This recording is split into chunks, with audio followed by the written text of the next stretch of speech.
never happen. We were told the technology had advanced, that offshore drilling was safe. BP said they didn't think the rig would sink. It did. They said they could handle an Exxon Valdez-sized spill every day. They couldn't. BP said the spill was 1,000 barrels per day. It wasn't, and they knew it. Now, the other companies here today will contend that this was an isolated incident. They will say a similar disaster could never happen to them.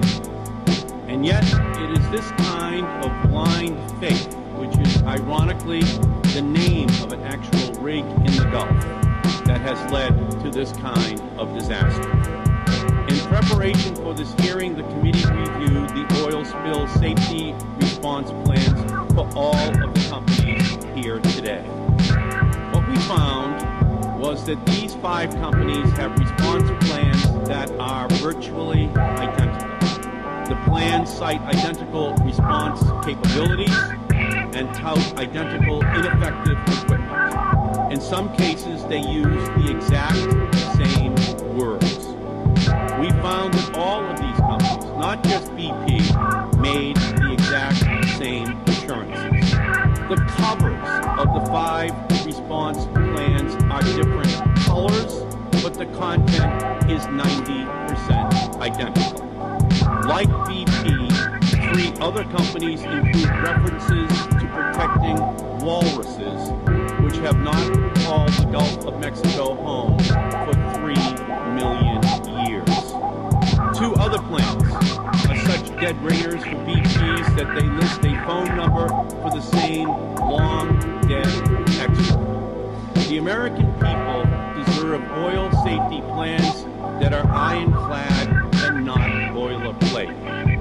We now know the oil industry and the government agency tasked with regulating them determined that there was a 0 chance that this kind of undersea disaster could ever happen. When you believe that there is 0 chance of a disaster happening, you do 0 disaster planning.